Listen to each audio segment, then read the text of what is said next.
নমস্কার, আমার চ্যানেলে আপনাদের স্বাগত। অজানা কিছু বিষয় সম্পর্কে জানতে আমার সাথেই থাকুন।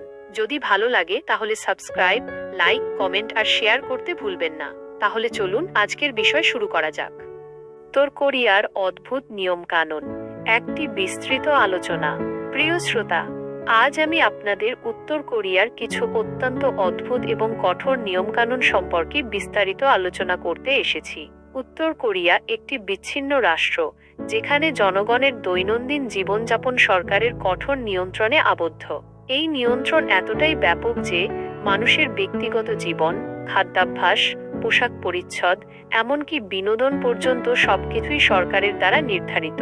এই নিয়মকানুনগুলি অনেক ক্ষেত্রেই আমাদের সাধারণ ধারণার বাইরে এবং অবিশ্বাস্য মনে হতে পারে। নিচে কিছু উল্লেখযোগ্য নিয়মকানুন আলোচনা করা হলো। 1. 3 প্রজন্মের শাস্তি। উত্তর কোরিয়ার সবচেয়ে ভয়ঙ্কর এবং অমানবিক নিয়মগুলির মধ্যে অন্যতম হল 3 প্রজন্মের শাস্তি। এই নিয়ম অনুযায়ী যদি কোনো ব্যক্তি কোনো অপরাধ করে, তবে শুধু সেই ব্যক্তি নয়, তার পরিবারের 3 প্রজন্ম অর্থাৎ দাদা দাদি, বাবা মা এবং তাদের সন্তান সবাইকেই শাস্তি ভোগ করতে হয়। এই শাস্তির মাত্রা অপরাধের গুরুত্বের ওপর নির্ভর করে কারাবাস থেকে শুরু করে মৃত্যুদণ্ড পর্যন্ত হতে পারে।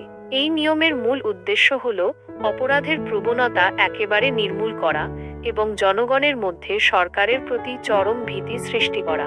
এই নিয়মের কারণে উত্তর কোরিয়ায় অপরাধের হার উল্লেখযোগ্যভাবে কম হলেও এর পেছনের মানবিক মূল্য অত্যন্ত বেশি। একটি পরিবারের একজন সদস্যের ভুলের জন্য সম্পূর্ণ পরিবারকে শাস্তি ভোগ করা অত্যন্ত অমানবিক এবং মানবাধিকারের চরম লঙ্ঘন। 2. সরকারি রেডিওর বাধ্যতামূলক শ্রবণ। উত্তর কোরিয়ার প্রতিটি বাড়িতে একটি করে সরকারি রেডিও লাগানো থাকে। এই রেডিওটি সার্বক্ষণিকভাবে চালু থাকে এবং সরকারের প্রচার চালায়। জনগণকে এই প্রচার শুনতে হয় এবং সরকারের নির্দেশ মেনে চলতে হয়। রেডিও বন্ধ করা বা অন্য কোনো চ্যানেল শোনার অনুমতি নেই। সরকার এই রেডিওর মাধ্যমে জনগণের মধ্যে তাদের আদর্শ এবং সরকারের গুণগান প্রচার করে। এই রেডিও কার্যত সরকারের একটি প্রোপাগান্ডা যন্ত্র হিসেবে কাজ করে। জনগণের নিজস্ব মতামত বা চিন্তাভাবনার কোনো সুযোগ এখানে নেই। 3. পোশাকের কঠোর নিয়ম। উত্তর কোরিয়ায় পোশাকের ক্ষেত্রেও অত্যন্ত কঠোর নিয়মকানুন প্রচলিত আছে। নারীদের জন্য স্কার্ট পরা বাধ্যতামূলক এবং পুরুষদের নির্দিষ্ট ধরনের পোশাক পরতে হয়। জিন্স বা অন্য কোনো পশ্চিমা পোশাক পরার অনুমতি নেই। এমনকি চুলের কাটিংয়ের ক্ষেত্রেও নিয়ম রয়েছে। সরকার কর্তৃক নির্ধারিত কয়েকটি স্টাইলের বাইরে চুল কাটা যায় না। এই নিয়মগুলির মাধ্যমে সরকার জনগণের মধ্যে একটি নির্দিষ্ট সংস্কৃতি বজায় রাখতে চায় এবং পশ্চিমা সংস্কৃতির প্রভাব থেকে দূরে রাখতে চায়। 4. ধর্মীয় স্বাধীনতার অভাব। উত্তর কোরিয়ায় ধর্ম পালন করা অত্যন্ত কঠিন। বাইবেল বা অন্য কোনো ধর্মীয় গ্রন্থ রাখা সম্পূর্ণ নিষিদ্ধ। সরকার মনে করে যে ধর্ম মানুষের মনকে দুর্বল করে তোলে এবং সরকারের বিরুদ্ধে যেতে উৎসাহিত করে। তাই এখানে ধর্ম পালন করা বা ধর্মীয় গ্রন্থ রাখা কঠোরভাবে নিষিদ্ধ। ধর্মীয় বিশ্বাসের কারণে অনেক মানুষকে কারাবরণ করতে হয়েছে, এমনকি মৃত্যুদণ্ড পর্যন্ত দেওয়া হয়েছে। 5. ছবি তোলার উপর নিষেধাজ্ঞা। উত্তর কোরিয়ায় ছবি তোলার ক্ষেত্রেও অনেক নিয়মকানুন রয়েছে। কিছু নির্দিষ্ট জায়গায় ছবি তোলা সম্পূর্ণ নিষিদ্ধ। এমনকি সাধারণ ছবি তোলার আগেও সরকারের অনুমতি নিতে হয়। সরকার মনে করে যে ছবি তোলার মাধ্যমে দেশের গোপন তথ্য বাইরে চলে যেতে পারে।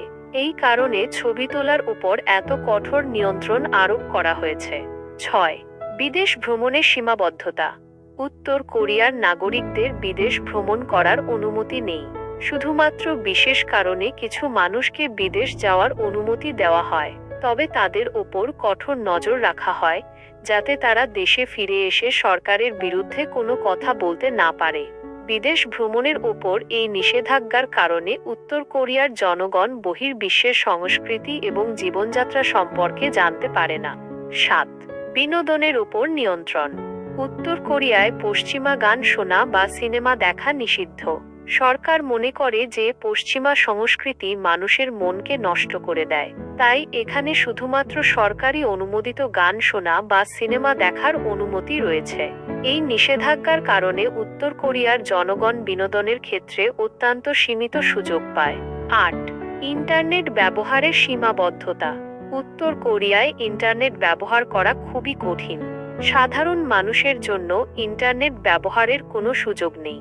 শুধুমাত্র সরকারি কর্মকর্তা বা বিশেষ কিছু মানুষ ইন্টারনেটের ব্যবহার করতে পারে, তবে তাদের উপরও কঠোর নজর রাখা হয়। ইন্টারনেটের উপর এই কঠোর নিয়ন্ত্রণ উত্তর কোরিয়ার জনগণকে বহির্বিশ্বের সাথে যোগাযোগ স্থাপন করতে বাধা দেয় এবং তাদের মধ্যে তথ্যের অবাধ প্রবাহকে সীমিত করে। ৯. লোক দেখানো নির্বাচন। উত্তর কোরিয়ায় নির্বাচন হয়, তবে এটি একটি লোক দেখানো নির্বাচন। এখানে জনগণ শুধুমাত্র একজন প্রার্থীকে ভোট দিতে পারে, যিনি সরকার কর্তৃক নির্বাচিত হন। নির্বাচনে জনগণের কোনো প্রকৃত অংশগ্রহণ থাকে না।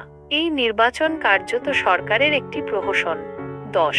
সরকারের সমালোচনার নিষেধাজ্ঞা। উত্তর কোরিয়ায় সরকারের সমালোচনা করা বা সরকারের বিরুদ্ধে কোনো কথা বলা সম্পূর্ণ নিষিদ্ধ। কেউ সরকারের সমালোচনা করলে তাকে কঠোর শাস্তি দেওয়া হয়, এমনকি মৃত্যুদণ্ডও হতে পারে। এই নিয়মের কারণে উত্তর কোরিয়ার জনগণ সরকারের বিরুদ্ধে কোনো কথা বলার সাহস পায় না। তাদের মধ্যে সরকারের প্রতি একটি অন্ধ আনুগত্য তৈরি করা হয়। ১১. জীবনযাত্রার সীমাবদ্ধতা। উত্তর কোরিয়ার জনগণের জীবনযাত্রার মান অত্যন্ত নিম্ন। তাদের খাদ্য, বস্ত্র এবং বাসস্থানের অভাব রয়েছে। সরকার জনগণের মৌলিক চাহিদা পূরণে ব্যর্থ হয়েছে। অনেক মানুষ দারিদ্র্য এবং অপুষ্টিতে ভুগছে। ১২. প্রোপাগান্ডা এবং মিথ্যা তথ্য। উত্তর কোরিয়ার সরকার জনগণের মধ্যে ক্রমাগত প্রোপাগান্ডা চালায় এবং মিথ্যা তথ্য প্রচার করে। তারা জনগণকে বহির্বিশ্বের বাস্তব অবস্থা থেকে দূরে রাখে এবং তাদের মধ্যে সরকারের প্রতি একটি মিথ্যা আনুগত্য তৈরি করে। ১৩. মানবাধিকার লঙ্ঘন। উত্তর কোরিয়ায় মানবাধিকারের চরম লঙ্ঘন হয়। জনগণের মৌলিক অধিকার যেমন বাক স্বাধীনতা, চলাচলের স্বাধীনতা এবং সমাবেশের স্বাধীনতা কেড়ে নেওয়া হয়েছে। সরকার জনগণের উপর নির্যাতন চালায় এবং তাদের বিনা কারণে কারাবন্দী করে। ১৪. জনগণের উপর নজরদারি। উত্তর কোরিয়ার সরকার জনগণের উপর সার্বক্ষণিক নজরদারি চালায়। তাদের প্রতিটি পদক্ষেপের উপর নজর রাখা হয়। এমনকি প্রতিবেশীরাও একে অপরের উপর নজর রাখে এবং সরকারের কাছে তথ্য সরবরাহ করে। ১৫. ভয় ও ত্রাস। উত্তর কোরিয়ার সরকার জনগণের মধ্যে ভয় ও ত্রাসের অ্যাটমসফিয়ার তৈরি করে রেখেছে। সরকারের সমালোচনা করলে বা সরকারের বিরুদ্ধে কোনো কথা বললে কঠোর শাস্তি পেতে হয়। এই ভয়ে জনগণ সর্বদা ভীত থাকে। এইসব অদ্ভুত এবং কঠোর নিয়মকানুনগুলি উত্তর কোরিয়ার মানুষকে একটি কঠিন জীবন যাপন করতে বাধ্য করে। তারা তাদের নিজেদের মতামত প্রকাশ করতে পারে না এবং তাদের জীবনের উপর সরকারের সম্পূর্ণ নিয়ন্ত্রণ থাকে। উত্তর কোরিয়ার এই পরিস্থিতি অত্যন্ত দুঃখজনক এবং মানবাধিকারের চরম লঙ্ঘন।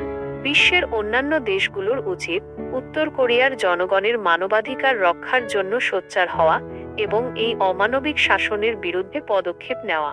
এই আলোচনাটি উত্তর কোরিয়ার অদ্ভুত নিয়মকানুন সম্পর্কে একটি বিস্তৃত ধারণা দেওয়ার চেষ্টা করেছে। আশা করি আপনারা বিষয়টি বুঝতে পেরেছেন। এই ভিডিওটি দেখার জন্য ধন্যবাদ। আপনাদের কোনো জিজ্ঞাসা থাকলে অথবা ভিডিওটি সম্পর্কে কোনো মন্তব্য করতে চাইলে কমেন্ট বক্সে জানাতে পারেন। আপনাদের প্রতিক্রিয়া আমাদের জন্য খুবই গুরুত্বপূর্ণ।